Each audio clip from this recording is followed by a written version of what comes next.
Muy buenos días, bienvenidos a este espacio de formación virtual generado por Fundación Unipymes con el objetivo de entregar herramientas para el crecimiento empresarial de toda nuestra comunidad.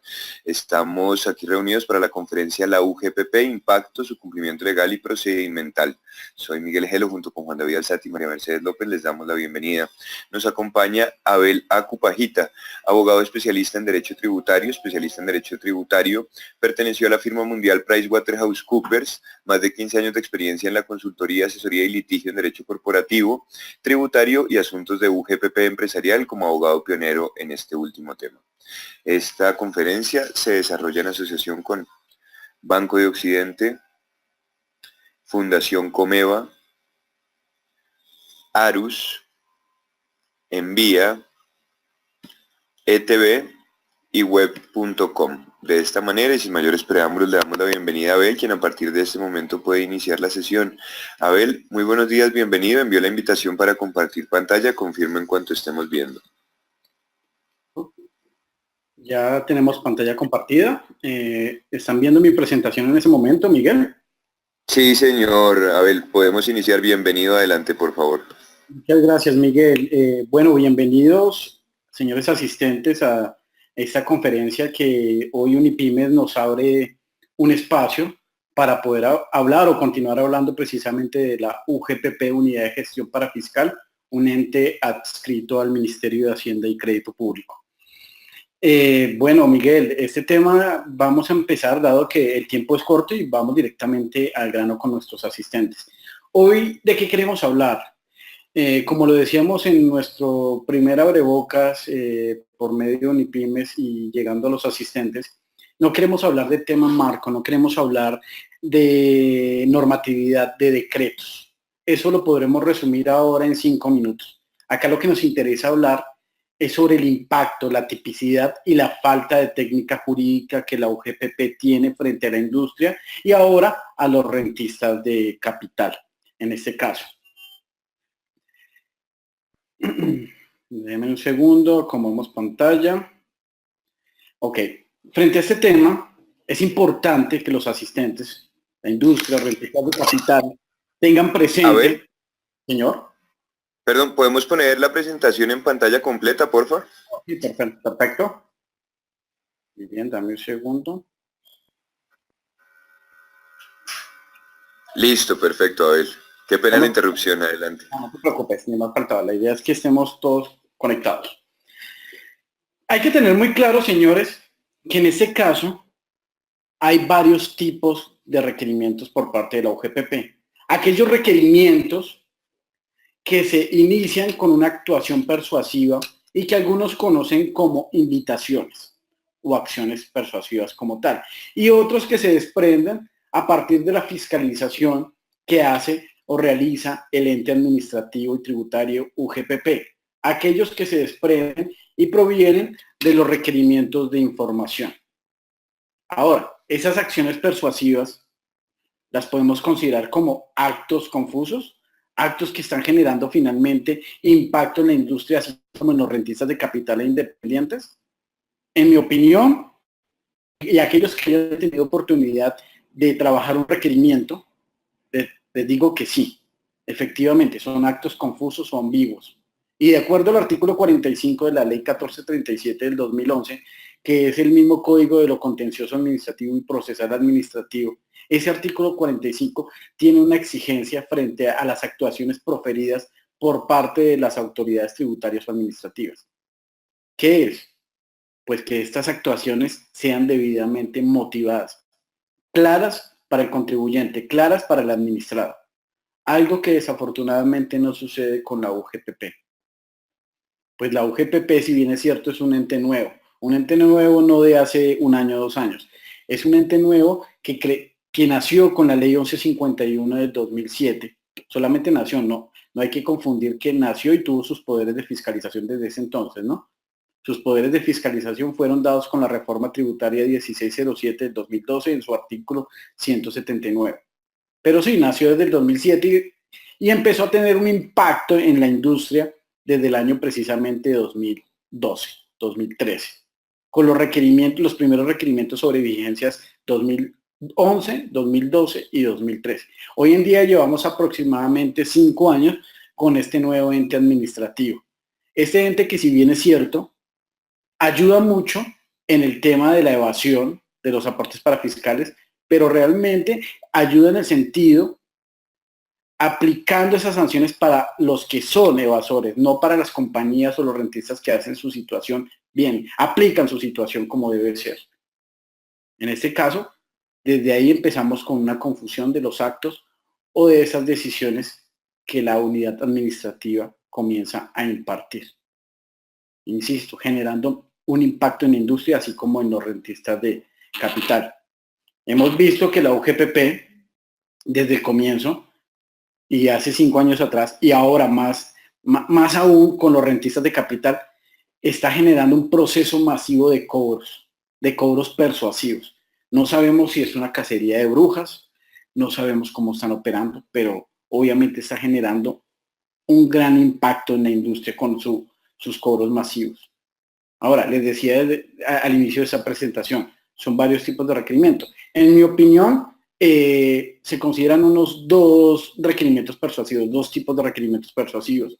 El primero, que se puede llamar invitación, como lo hace ver la UGPP cuando les llegan esos requerimientos como tal, señalando o indicando a ese contribuyente que revise su situación fiscal o parafiscal, y el cobro persuasivo, a través del cual pues trae algunas tablas con unas inconsistencias o inexactitudes que también en mi concepto lo hace ver muy ambiguo, ya que lo único que hace es señalar un número de trabajadores de la compañía X para efectos de que la misma compañía pueda empezar a indagar. Ahora, ¿esto qué implica? Procesos masivos de cobros a través de invitaciones en persuasivos. ¿Serán persuasivos? ¿Serán invitaciones? ¿O serán alertas de fiscalización? Una llegada de sanciones improcedentes. ¿Qué opinan ustedes? Desde la práctica, desde la experiencia que tengo, esto es una llegada o un aviso de una fiscalización. Ya después de que te llegue un persuasivo o te llegue una invitación, eso quiere decir que ya tienes un expediente administrativo creado dentro de la unidad administrativa. Ahora, que estés haciendo las cosas bien, que las estés haciendo mal, pues eso es lo que pretende indagar la UGPP. Normalmente las cosas se hacen bien en las compañías, son cuando tienen su práctica laboral, su práctica parafiscal, y que hoy en día este ente administrativo, este nuevo ente tributario, pretende cambiarlo aplicando normas a su interpretación o intentando legislar, si lo podemos ver así.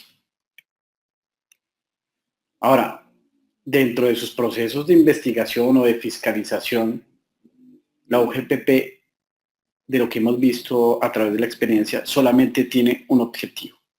¿Qué objetivo? Es el que yo he visto y es mi punto de vista personal. Recaudo. A como dé lugar llegue, tiene un recaudo. Por ende, dichas actuaciones se pueden considerar ambiguas. Esta en razón a que sus partes, la parte sustancial frente a la parte resolutiva, realmente no guardan mucha armonía. Si ustedes han tenido la oportunidad de recibir cualquier tipo de invitación, requerimiento o emplazamiento o liquidación oficial, al inicio pues van a leer solamente normas, sumado a ese cuadrito en Excel que llega a estos actos administrativos. Y a la final un resuelve que se resumen en un mayor aporte, una sanción. Y ahí es donde la compañía empieza su dolor de cabeza. Empieza a padecer. ¿En qué sentido empieza a sufrir? Porque tiene que poner en funcionamiento toda su fuerza administrativa, su fuerza legal y contratar incluso abogados o asesores externos para poder interpretar lo que la unidad de gestión parafiscal desea. Ahora, aquí a manera de ejemplo, dentro de esas acciones persuasivas o requerimientos persuasivos, diferentes de los requerimientos de información, ¿no? Claro, estamos en una etapa de invitación o persuasiva, que es lo que estamos hablando ahorita. Pues en alguno de ellos traen un cuadrito, prácticamente estas invitaciones se reducen a 2 hojas, una hoja, 2 hojas, no pasan de más. Pero en esa segunda hoja ustedes se pueden encontrar con un cuadrito que habla de un indicio de una evasión y una definición de un indicio. A manera de ejemplo, si ustedes lo pueden observar, hablamos de mora. 53 de sus trabajadores registrados en el sistema presentan mora en el pago. Imagínense en una compañía de 2.000 empleados y que un persuasivo le diga 1.500 de sus trabajadores presentan mora en el pago de los aportes. O 1.800 o 700 trabajadores presentan una inexactitud en el IBC. Difícil detectar, ¿no? Más cuando te traen números y no te traen números de cédulas, no te traen trabajadores, no te traen nombres, no te traen los meses, no te traen la inexactitud.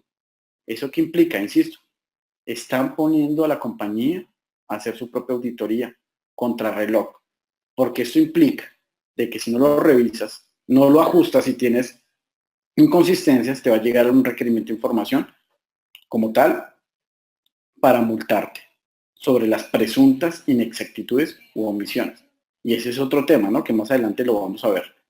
Inexactitud u omisión. Dos tipos de sanciones dentro de un acto administrativo. Dos sanciones por un mismo hecho. En mi opinión, le llamo violación al principio del non bis in idem. Es un principio en latín que implica nadie puede ser juzgado dos veces por un mismo hecho. Pero bueno, no existen sentencias en materia de UGPP. En temas laborales existen mucho, pero en temas en contra de la unidad de gestión parafiscal no existen sentencias aún. Y requerimos esas sentencias para que nos empiecen a explicar y nos empiecen a interpretar realmente cómo se deben hacer las cosas. Que sentencias que deben ser a favor de los contribuyentes, por toda la arbitrariedad y ambigüedad de sus actos administrativos. Y como todo ente nuevo, pues tendrá que ajustarse el procedimiento tributario. ¿Por qué procedimiento tributario o normas de carácter tributario? Sí, algunos hablan, no, pero es que esto es laboral. No, esto tiene, en mi opinión, tiene un 30% si lo queremos estimar en materia laboral y otros 70% se divide en impuestos, derecho tributario. Finalmente, este tema ha evolucionado con las reformas tributarias. ¿Y cómo ha evolucionado? Desde la misma ley 1607 del 2012 que fue creada, se le dieron poderes de fiscalización a la UGPP, de investigación, posteriormente con la ley 1739 del 2014, y seguidamente con la reciente reforma tributaria 1819 del 2016. Han existido decretos reglamentarios, sí, pero si notamos, es solo evolución de la evolución en materia tributaria para la UGPP. Ahora, insisto, ese cuadro que ustedes notan, ¿cómo lo van a desglosar? ¿Cómo van a indagar? Y eso es lo que permite o da pie, inicio a que algunas compañías entren en mora de la información y sean objeto de sanciones. De las primeras sanciones por falta de envío de la misma. Porque no les va a dar el tiempo para poner a adivinar qué es lo que quiere la unidad de gestión parafiscal. Ahora, insisto, esa invitación y oficio persuasivo implica que las compañías deban iniciar una auditoría parafiscal, detectando así inconsistencias y así logrando subsanar situaciones que pueden generar sanciones de manera directa. Con dicha auditoría obligada, porque es obligada. Aunque hoy en día las compañías ya se están preveniendo, ya están iniciando algunas auditorías o diagnósticos en materia de UGPP para efectos de llevar la delantera. Lo mismo que pasa en materia tributaria. Tú quieres detectar, quieres mirar si las cosas se están haciendo bien y subsanar aquellos inconvenientes que tengan. Porque puede ser que hoy en día las compañías sean objeto de sanción, pero se puede subsanar antes de que llegue un requerimiento. Subsanar con aquellos documentos legales que formalicen la situación de qué es salario y qué no salario para el trabajador. Y que las compañías se están implementando y de pronto por desconocimiento o falta de asesoría no lo implementan. Y ya se ven apuradas al momento de ese requerimiento allegado por parte de la unidad de gestión parafiscal. Ahora, de igual manera, estas pruebas que se arman, estos documentos que son atados al momento de una fiscalización y que el contribuyente aporta a la fiscalización por parte de la UGPP o esas invitaciones, es muy contradictorio porque observamos de igual manera que a veces la UGPP no los tiene en cuenta y desconoce la misma prueba o viola ese principio de legalidad y carga de la prueba por parte del administrado o contribuyente.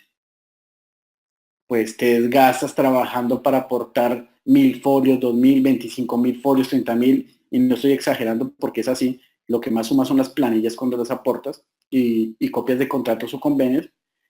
Y no sabemos si finalmente el ente administrativo, también por falta de tiempo, porque ellos tienen que responder en cierto tiempo, no les alcanza y deciden afectando al contribuyente por no evaluar esa prueba como tal. Pero bueno, eso finalmente se tendrá que ir discutiendo a través de un contencioso administrativo. Pero estos requerimientos previos o estas invitaciones nos llevan a una auditoría obligada para fiscal. Ahora, no dejen de atenderlos. Por más persuasivo que sea o invitación, revisen bien, asesores. Miren cuál es el contenido de esa invitación para ver si da lugar a responder o no. Recuerden que el silencio otorga, ¿no? En este caso, sobre todo las acciones persuasivas, como es las que tengan ese cuadrito que les acabé de enseñar, en mi concepto hay que responderlas para que no les den un tratamiento de requerimiento de información por parte de la UGPP y se encuentren sorpresas más adelante con un pliego de cargos sobre una sanción por falta de envío de la información. Así les diga ese requerimiento previo persuasivo de invitación que no lo responda, que solamente subsane o corrija la situación. En mi opinión sí hay que responder, por lo menos hay que indicarle a la UGPP que ustedes se encuentran en el estudio de la situación o que si han detectado algo que lo están corrigiendo, pero respondan algo. Respondan y atiéndanlo para evitar pliegos de cargos, puesto que las sanciones de la UGPP son por dos vías, ¿no? Una por falta de envío de información y otra ya las impuestas por los mayores aportes que deben efectuar las compañías. Esto terminando frente al tema de los requerimientos previos, ¿no? De persuasivos o invitaciones. Ahí obviamente nos podemos detener mucho más tiempo. Tenemos una presentación de 1 hora. Insisto, eso es un tema para hablar de 3 horas, 4 horas. Ya en los diplomados que Unipymes organiza en los cursos, pues ya lo podemos ver con más detenimiento. Pero igual intentaremos seguir abordando lo que queremos conocer. Requerimientos ordinarios de información como segunda etapa y ya el inicio de una fiscalización por parte de la unidad de gestión parafiscal. Ahora recuerden, para llegar a un emplazamiento, un requerimiento para declarar o una liquidación oficial de revisión, hay que haber pasado primero por un requerimiento ordinario de información por parte de la UGPP. O sea, toda la creación de un expediente administrativo previo. El derecho a la defensa y el aportar pruebas como tal, ¿no? Ahora, hay algo muy particular en estos requerimientos de información que hemos visto en la práctica y como lo hemos venido atendiendo. Es que la UGPP es el único ente administrativo que crea una fiscalización a distancia. No sé, comparándolo con la DIAN, pues yo tengo en la experiencia que el fiscalizador me visita, se sienta conmigo como contribuyente, miramos los documentos, nos sentamos, analizamos, aportamos documentos y llegamos a un acuerdo sobre qué es y qué no es objeto de impuestos o tributo o de aporte. En este caso no, la UGPP se limita a hacer una fiscalización a distancia. Es mi opinión y es lo que he visto y es lo que quiero hacer ver a través de los procesos que se están iniciando en contra de este ente administrativo.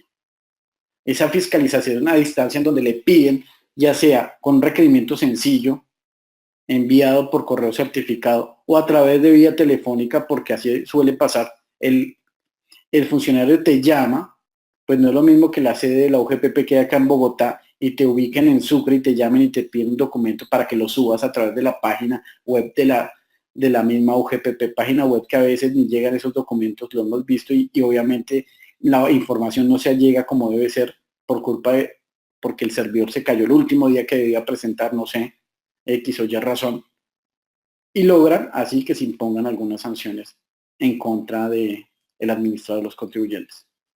Entonces, este tema de fiscalización a distancia es importante debatirlo y hacer caer en cuenta a la UGPP que pues nosotros queremos ver al funcionario sentado y por lo menos que me diga de dónde proviene una sanción o por qué me estás fiscalizando o por qué inicias la investigación que acaba de traer aquí al contribuyente. Palabra, fiscalización a distancia. ¿Y qué quieren o qué buscan estas fiscalizaciones? Igual, aquellos que no hayan tenido la oportunidad de tener requerimientos, pues es una oportunidad para ir armando ahorita por lo menos 2014, porque ya 2013 lo está cerrando la UGPP en fiscalizaciones por la facultad sancionatoria de los 5 años que tiene, ¿no? Ahorita cierran el 2018, pero ya están iniciando con el 2014 y 2015 seguidamente. Les van a pedir auxiliares de cuentas por terceros, balance general, relación de practicantes cenas, universitarios, les van a pedir relación de pensionados, relación de nómina, etcétera, para detectar efectivamente esos pagos que ustedes hacen a sus empleados. Obviamente, ahí cuando se inicia esa fiscalización, se encuentran efectivamente los problemas que tienen las compañías por no darle una debida destinación en alguna cuenta contable del pago al empleado o del viático o del auxilio, que es considerado no salario, de acuerdo al artículo 127 y 128 del Código Sustantivo del Trabajo. Es importante que la destinación en las cuentas contables por parte de esos pagos no salariales sean bien destinadas. Esos pagos a terceros por educación sean bien destinados. Esas incapacidades, las vacaciones, la desalarización, esté bien claro en la contabilidad y en la nómina y bien sustentado jurídicamente y probatoriamente. Para el momento en que les llegue una fiscalización, ustedes no tengan que finalmente entrar en un desgaste, sino tengan todo ese tema organizado. Insisto, la UGPP entre sus requerimientos de información que solicita, información relacionada con contabilidad, nómina, costos, pagos salariales, no salariales. ¿Sí? Y situación que implica que entre en juego a este requerimiento los departamentos de gerencia administrativa, recursos humanos, nómina, contabilidad y legal. Es todo un desgaste para atender por más mínimo requerimiento que llegue y más mínima cantidad de registros o empleados que lleguen. Ahora, posteriormente, terminando esa etapa de requerimiento de información, es claro, así sea un poco tarde, pero les va a llegar los primeros requerimientos para declarar con la liquidación en materia de sanciones y el mayor aporte. Yo le llamo el inicio del debate administrativo. Se comienza a fijar la liquis. Pues cuando uno piensa que todo ya está tranquilo y que terminó el requerimiento de información, no en todos los casos, pero sí en la mayoría, se profiere el requerimiento para declarar. Requerimiento para declarar y o corregir. Y así hablamos de un procedimiento especial de determinación. Ese requerimiento con el cual trae una liquidación sancionatoria, omisión, inexactitud y el valor de un mayor aporte objeto de haberse efectuado en el año fiscal que se esté requiriendo. Año fiscal, otra pregunta que se genera. ¿Es que acaso nosotros pagamos anualmente nuestros parafiscales? ¿Pagamos igual que en renta un impuesto de periodo anual? No, en ese caso se paga mensual. Y es otra de las ambigüedades o de los inconvenientes o interpretación que nosotros damos en donde el procedimiento no está siendo bien aplicado también por parte de la UGPP. Puesto que si a mí me vas a requerir, me vas a enviar un requerimiento para declarar o una liquidación oficial, lo correcto es que no me hables de una vigencia fiscal. Lo correcto es que me hables de un mes, de un periodo. En este caso, un requerimiento por enero, otro por febrero, otro por marzo y así hasta llegar al mes de diciembre. O sea que debe ser un requerimiento por el periodo enero 2013, 2014, no sé, febrero 2014 debe proferirme 12 requerimientos y no solo uno, no acumularlo, incluso acumular años. Para mí es una mala práctica también por parte de la UGPP y es algo que también tenemos que llevar, ya que pues nosotros presentamos unas declaraciones de parafiscales mensual y no anual. Entonces, siguiendo con ese procedimiento especial de la determinación, les van a proferir o se va a proferir dentro de ese proceso como tal un requerimiento para declarar, el cual el mismo contribuyente va a tener 3 meses para interponer su respuesta. Anteriormente con la ley 1739 del 2014, con la ley 1607, perdón, y fue modificado con la ley 1739 del 2014 de reforma tributaria, el término se ajustó, porque antes solamente se tenía un mes para responder, algo imposible de atender. Hoy se ajustó a 3 meses, ajustándolo así al procedimiento tributario. Insisto, es que estos impuestos. Posterior a eso, de atenderlo, y que hay que atenderlo en debida forma, lo recomiendo, no como hacen algunas compañías o algunos rentistas de capital que se relajan en esto y es entendible porque no conocen el tema. Y lo digo yo, son cartas de amor a la UGPP, en donde le dice, a través de la respuesta al requerimiento, para declarar, señores UGPP, no soy obligado, por favor, archive el expediente, yo hago las cosas bien y estos son los documentos que lo prueban. No, es importante que esta respuesta al requerimiento para declarar sea bien estructurada, con aspectos de hecho y de derecho, una parte sustantiva y una parte de fondo, con una oportunidad. Y empezando ustedes a crear su debate gubernativo, empezando a probar en derecho toda la situación de la compañía que es real, para así lograr bajar esas bases de liquidación sancionatoria. Entonces, ojo, importante, la respuesta debe ser bien atendida desde el momento en que llegue y dentro de la oportunidad. Porque esto depende más adelante en la liquidación oficial cuando se la notifiquen 6 meses después de la respuesta que ustedes dieron, en que si esa liquidación desafortunadamente a ustedes se les vence y los términos los dejan pasar, pues les va a quedar en firme ese título y no van a poder hacer nada. Pero como consecuencia para poder acceder a algunos mecanismos desesperados o algunas acciones que se llaman demanda per saltum, que ya en una presentación más larga la explicaremos, y salvar esos términos, pues el estatuto tributario como tal exige que se haya interpuesto en debida forma la respuesta al requerimiento para declarar. Interpuesto en debida forma, no en debida oportunidad. Y en debida forma es bien sustentado un requerimiento. Por eso es importante asesorarse al momento que den respuesta a ese requerimiento. O si ya lo saben manejar, estructúrenlo bien. Para esto muchas veces no necesita que lo firme un abogado. Lo mismo que el recurso que procede contra la liquidación oficial. No necesita ser firmado por un abogado. Pero sí debe estar plasmados los criterios jurídicos, procesales y tributarios en esas respuestas y recursos que se generen. Posteriormente, la UGPP va a tener 6 meses para proferir su liquidación oficial, que es la misma respuesta al requerimiento para declarar. En este caso, modificando esas glosas, revocándolas, ajustándolas o confirmándolas. O sea que esa etapa de respuesta al requerimiento, entre el requerimiento y la liquidación oficial, esos 3 meses que nos dan de espacio son muy importantes para atender esa determinación del proceso especial, ya que ahí podemos lograr bajar glosas y disminuir la sanción y poder bajar ese mayor aporte que nos está alegando o que nos pretende requerir la misma UGPP. Ya posterior a esto, a esta liquidación oficial que es en 6 meses, pues interpuesto el recurso de reconciliación, que son 2 meses después de proferir la liquidación oficial, pues la UGPP ya va a tener 1 año para proferir su resolución que resuelva el recurso interpuesto. Ahora, esto estamos manejando toda una línea procesal. Acá estamos armando ya la defensa para llegar a una demanda, logrando obviamente bajar o disminuir glosas y disminuir sanciones en este caso, ¿no? Porque sí se puede.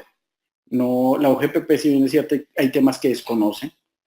No sé si es porque no les alcanza también el tiempo para responder, para atender esas respuestas, pero hay temas que efectivamente reconoce. Pero pues insisto, si estamos seguros de lo que hemos ajustado, de lo que estamos pleiteando, pues la idea es seguir adelante y seguir en la discusión de la determinación. Obviamente, la liquidación de la sanción solamente para con la liquidación oficial, ¿no? Aumenta el requerimiento a la liquidación oficial, aumenta un porcentaje a otro, un 35% o un 60%, pero ella para, lo único que no para son los intereses. Pero pues solamente el contribuyente sabe hasta dónde llega o alega la situación fiscal que se le presenta, ¿no? Obviamente, a lo largo de ese debate gubernativo o esa discusión administrativa, pues se van a presentar todo un mundo de inconsistencias y de problemas y de tropiezos para el contribuyente, ya que pues en la práctica hemos visto que se presentan también algunas arbitrariedades procesales tributarias por parte de la UGPP. Ejemplo está el duplo de requerimientos para declarar, no requerimientos de información, de requerimientos para declarar. ¿Qué quiero decir con duplo? Cuando tú crees que ya has terminado todo el debate gubernativo y estás bien, incluso te pudiste haber ganado el proceso de, no sé, 100 millones, bajaste solamente 1 millón de pesos de deuda, te encuentras con la sorpresa que de pronto la UGPP dentro del mismo expediente administrativo te abre un nuevo requerimiento para declarar. Requerimiento que no es procedente.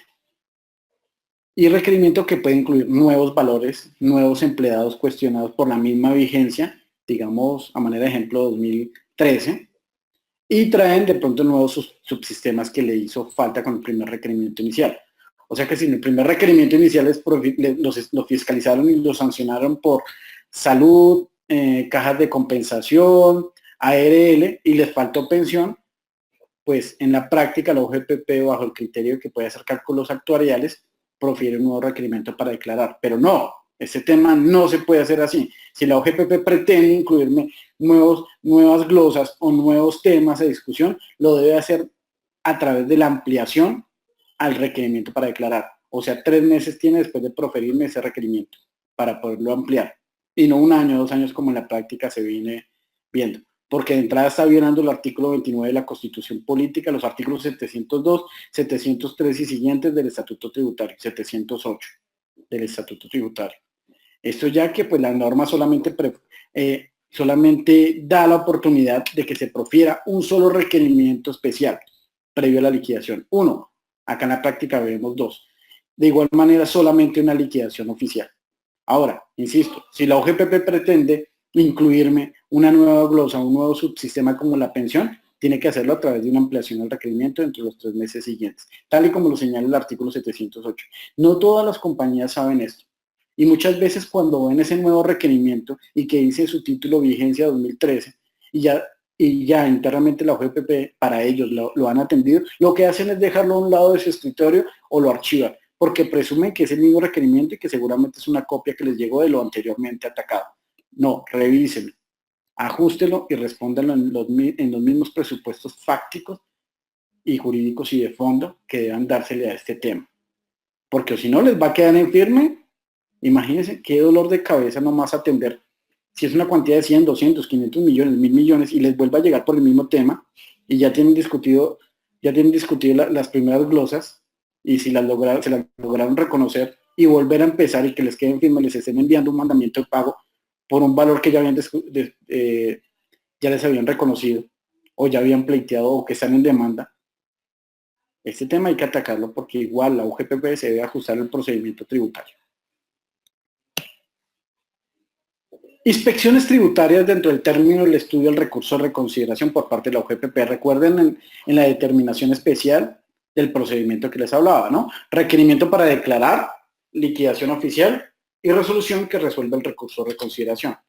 Pues dentro de esa etapa del recurso de reconsideración, la UGPP, aunque si bien es cierto, terminó su fiscalización con el requerimiento de información previo con el que inició toda la liquidación sancionatoria.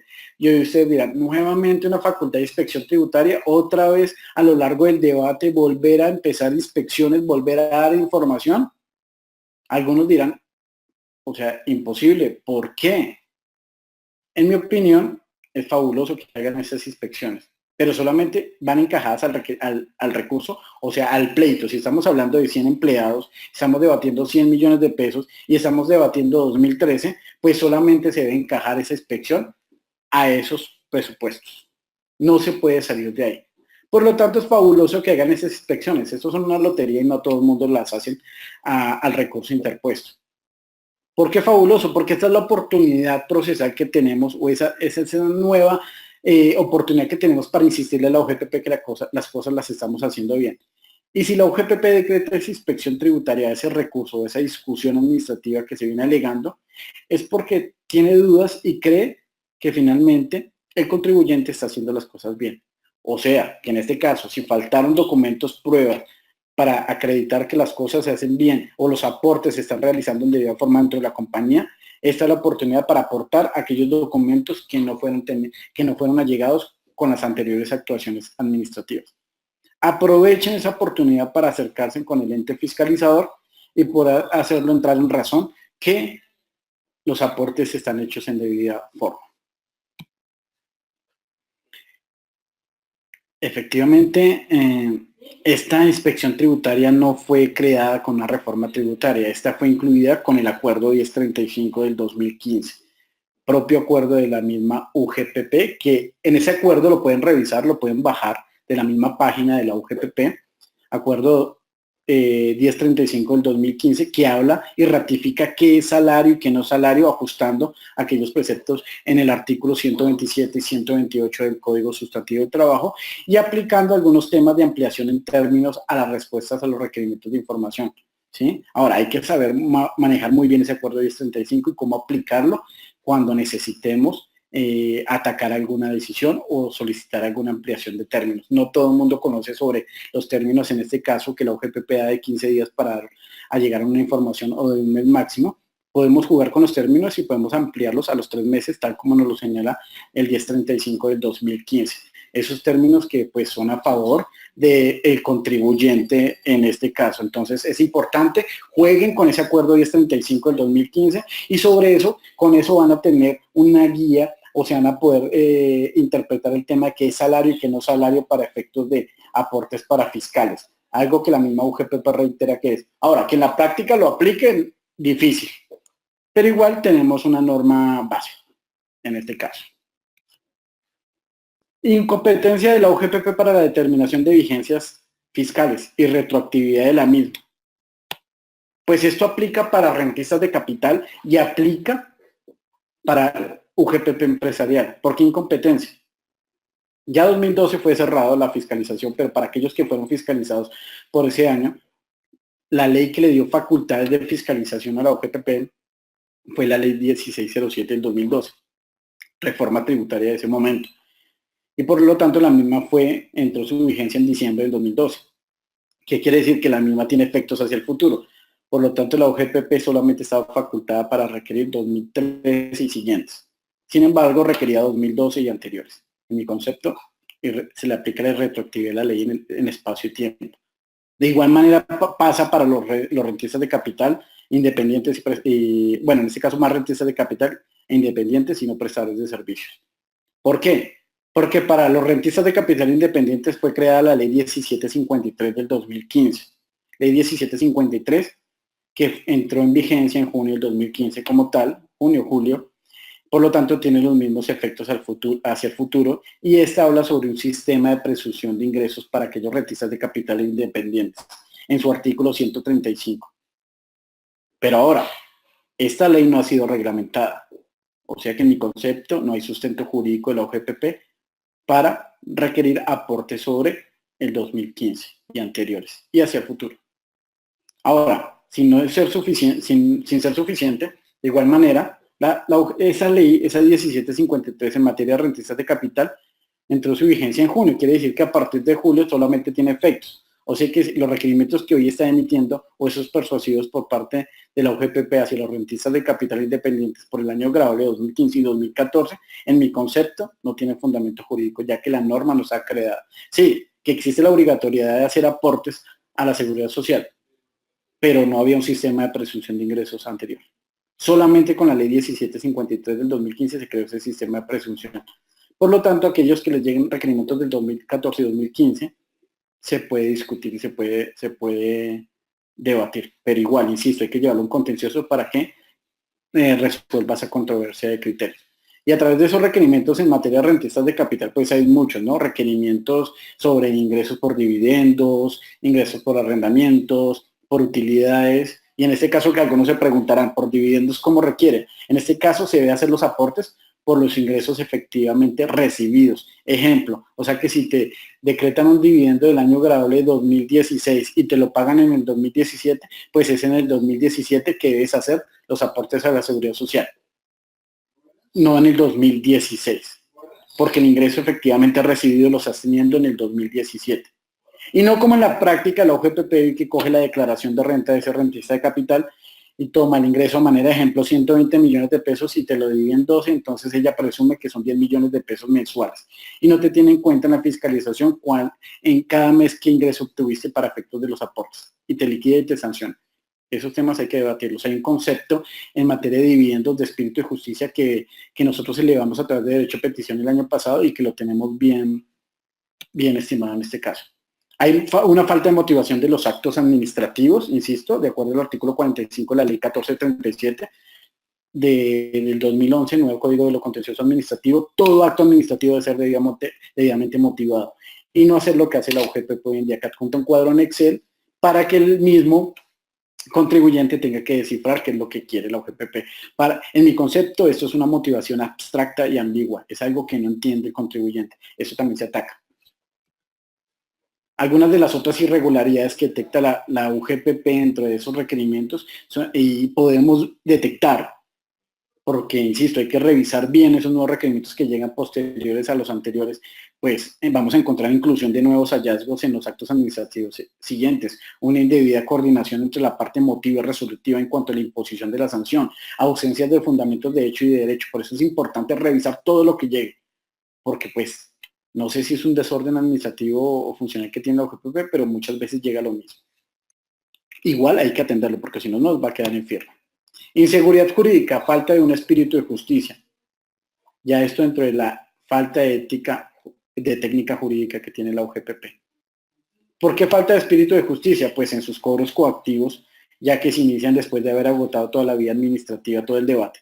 Pues la UGPP no va a esperar hasta que tú demandes, sino va a correr en un término de 5 días a proferirte ese cobro persuasivo.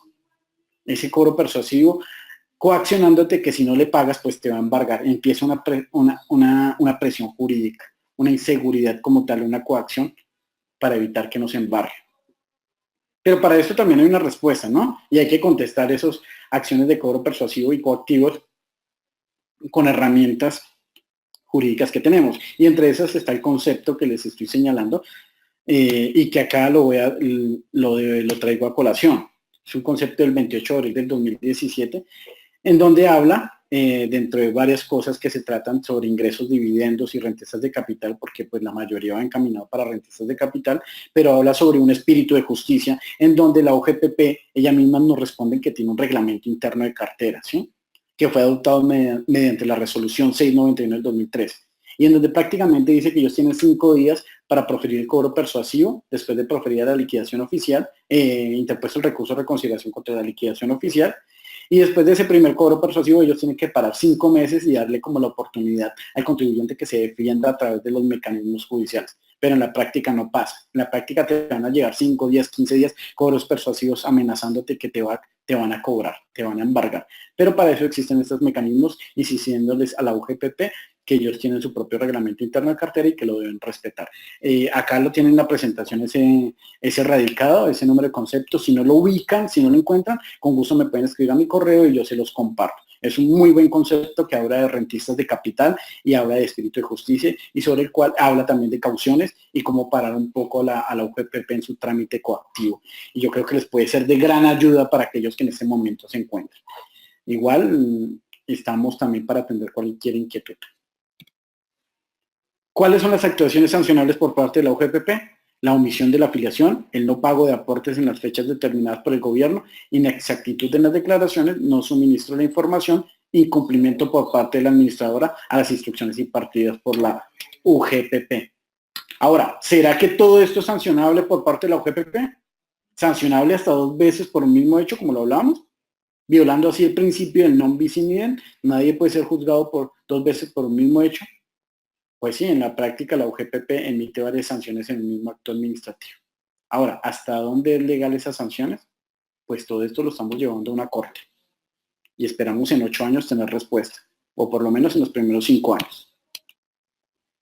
Ahora, frente al tema sancionable y las actuaciones sancionables, con la entrada en la nueva reforma tributaria, pues las sanciones fueron más justas frente a los contribuyentes, por lo menos en requerimientos de información, ya que los requerimientos de información se castigaban por falta de envío de la respuesta sobre los mismos con 5 unidades de valor diarias, 5 unidades de valor diarias, un promedio de 160.000 pesos diarios, ¿no? Habiendo un límite, pero hasta el año en este caso, pues imagínense, un promedio de 100 VTs al mes por no enviar información, estamos hablando de 4,5 millones, 5 millones de pesos hoy por no enviar información mensual. Multiplíquelo a un año por no enviar la información o no completarla. 50, 60, 70 millones de pesos. Por eso esas sanciones llegaban tan altísimas.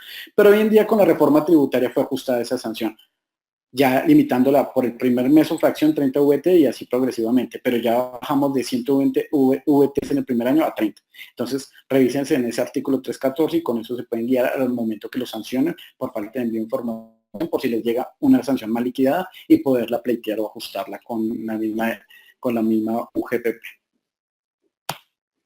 Señores, gracias. Quisiéramos, dentro de estos primeros 45 minutos, porque es 1 hora y creo que vamos a abrir un espacio de 15, 20 minutos para preguntas y respuestas. quisiera poder más, esto fue ajustar una presentación de 3-4 horas a 45 minutos, insisto.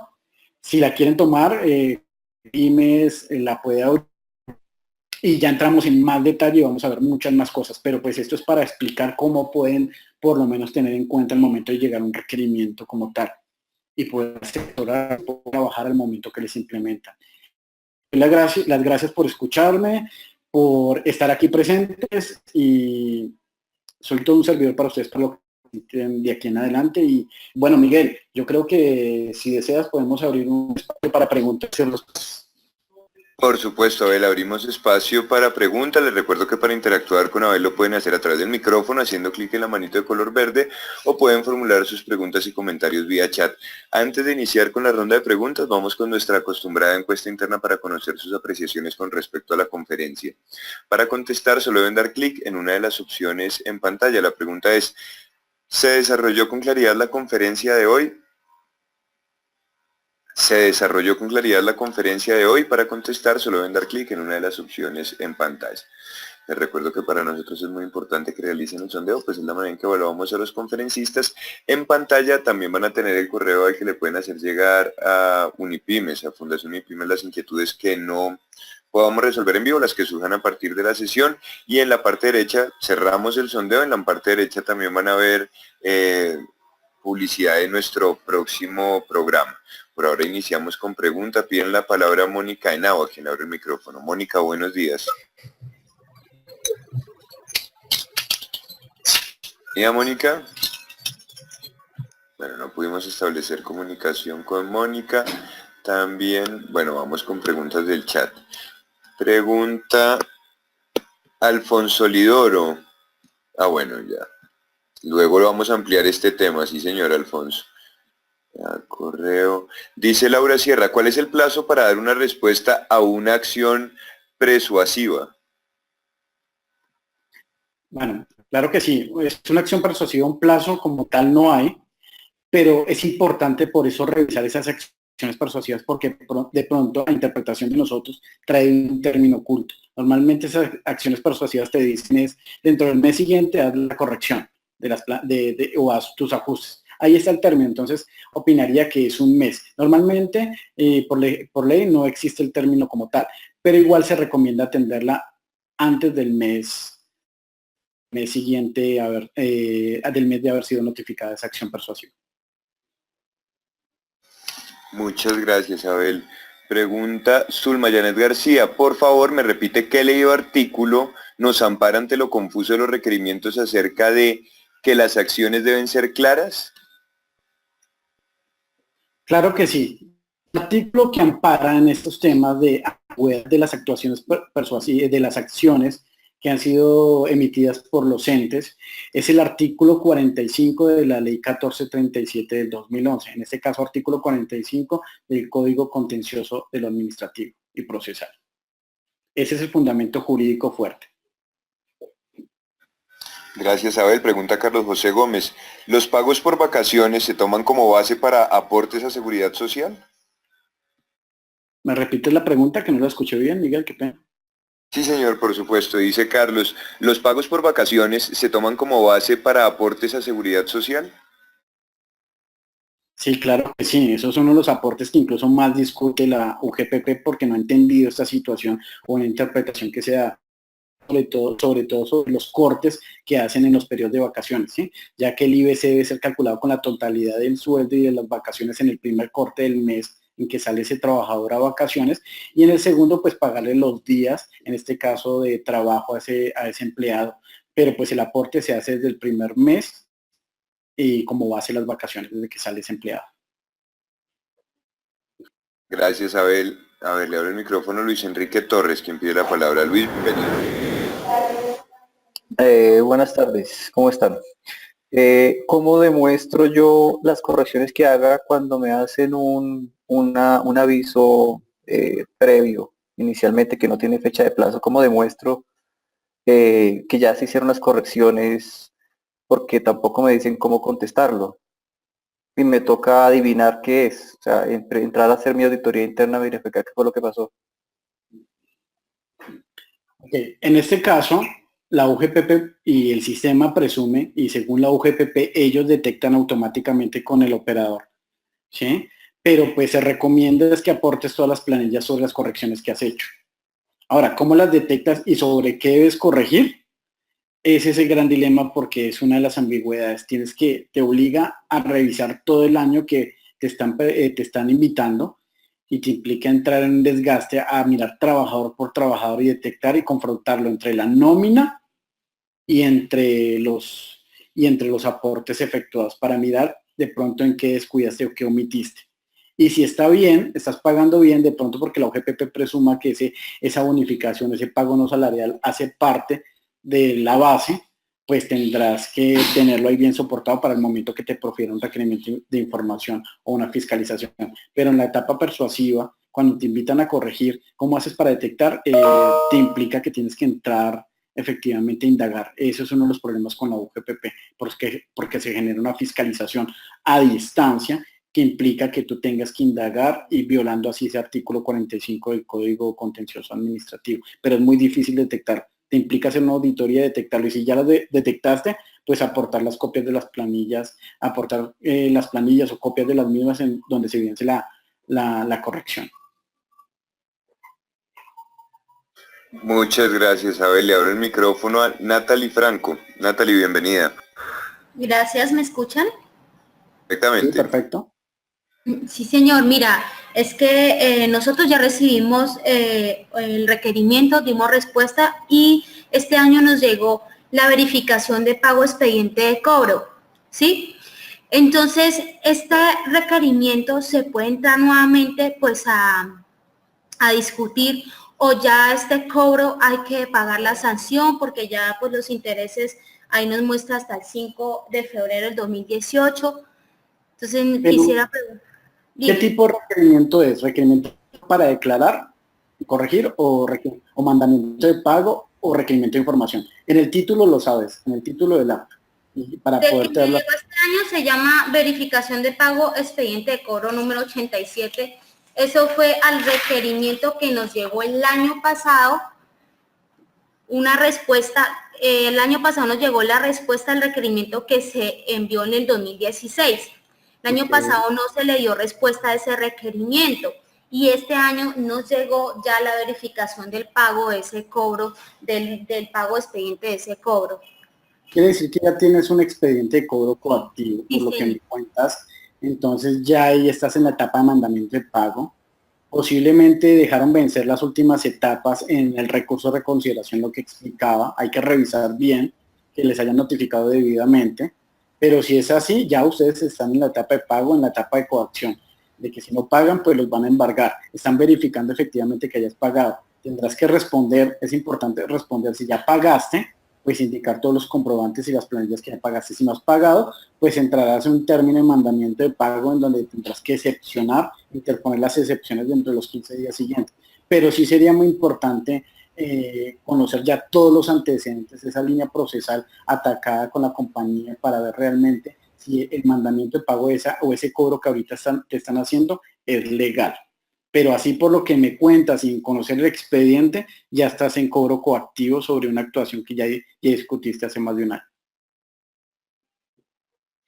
Muchas gracias, Abel. Pregunta Gloria Rodríguez Monroy. Buenos días. ¿Por un pasante universitario se debe cotizar completamente al sistema de seguridad? ¿Cuál tipo de cotizante se debe utilizar? Bueno, obviamente estos hay unas reglas y una normatividad especial, pero si hay que cotizar, por lo menos está ya la de la ARL, para efectos y está en fracción para esos pasantes universitarios y SENA. No tengo la norma aquí en mi cabeza, pero con gusto te la puedo enviar privadamente y te puedo contestar bien y darte más alcance sobre los pasantes, porque eso tiene finalmente un tratamiento y se confunde muchas veces con los practicantes del SENA y habría que revisarlo bien. Gracias, Abel. Les pido el favor, intenten hacer la pregunta en una sola intervención, porque si la van desperdigando va a ser imposible, porque van llegando preguntas a la vez. Continuamos con Jacqueline Lozada. En el pago de la liquidación final del trabajador, ¿se debe tener en cuenta las vacaciones canceladas en la liquidación para el pago de aportes a la caja de compensación? claro que sí, todo lo que sea en materia de aportes hay que tenerlo en cuenta en la etapa final de liquidación, porque si no vas a tener una sorpresa al final con la misma UGPP con un requerimiento por omisión de las mismas. Y sobre todo, insisto, como lo señalé anteriormente, vacaciones. Vacaciones es lo que más ataca a la UGPP, pero pues en la práctica las compañías lo están haciendo bien, están aplicando los aportes a seguridad social como debe ser. El problema es que la UGPP en mi concepto lo está malinterpretando, pero es un tema de discusión. Yo creo que por correo interno te puedo explicar un poco más en detalle para que entiendas el tema de las vacaciones en el caso particular y te lo podría explicar porque es algo complejo para explicarlo acá en vivo. Gracias, Abel. Le abro el micrófono a Mayra Alejandra Olarte, quien pide la palabra. Bueno, Mayra, ¿tiene algún impedimento, algún problema técnico que me impide abrirle el micrófono? Entonces retomamos. Perdón, Luis Alberto Quintero nos pide la palabra también. Luis, bienvenido. Buenos días, Luis. Bueno, afortunadamente no pudimos establecer comunicación con Luis. Retomamos preguntas del chat. Ana Blandón pregunta: Cuando nos llega una carta de respuesta persuasiva donde nos dice que no siguen con la acción persuasiva, ¿significa que ya no estamos en requerimiento? No, si no te llega ninguna acción persuasiva adicional, no es que no estés ya en requerimiento. Lo correcto es que la UGPP te envíe posteriormente, como lo está haciendo ahora recientemente, porque no lo venía haciendo, recientemente desde hace 2 meses, que te llegue un mail o una carta diciéndote, dándote el cierre a la actuación persuasiva, que se ha cerrado. Mientras que no te llegue esa carta, sigues todavía en etapa persuasiva y eso implica que vas a seguir con la siguiente etapa, que es el requerimiento de información y más adelante con un requerimiento para declarar. Esto no se cierra hasta que la misma UGPP te lo diga. Gracias, Abel. Continuamos con pregunta, perdón, me regreso un poquito de Hasblady Salazar. Mi pregunta es: tengo una liquidación oficial de la cual se presentó un recurso. ¿Cuánto tiempo debo esperar para que me den respuesta, ya que ellos aceptaron mi recurso? Esta liquidación oficial es de aportes de 2013. ¿Cuándo caducaría? Perfecto. Bueno, eso es un tema sobre la determinación del procedimiento que lo expliqué. En este caso, entonces, si interpusiste el recurso de reconsideración desde la fecha en que lo radicaste, la UGPP tiene un año para proferirte la resolución que resuelva el recurso de reconsideración. Una cosa es la admisión se produce al mes siguiente de la interposición del recurso. ¿Qué quiere decir de manera de ejemplo? Si yo radiqué el 15 de enero del 2018 un recurso de reconsideración dentro de la oportunidad procesal que me da el estatuto tributario, se me vencía el 15 de enero y lo radiqué el 15 de enero del 2018, quiere decir que la UGPP tiene máximo hasta el 15 de enero del 2019 para proferirme su resolución. Ahora, si me notifica después del 15 de enero del 2019, sea el 16, el 17, el 18, se genera el silencio administrativo positivo. ¿Y qué implica esto? Que hay una firmeza de esas declaraciones y por lo tanto todo lo que tú has venido alegando se considera cerrado, en firme. O sea que ya no hay lugar a seguir la discusión y te puedes dar victoriosa en el pleito, en este caso.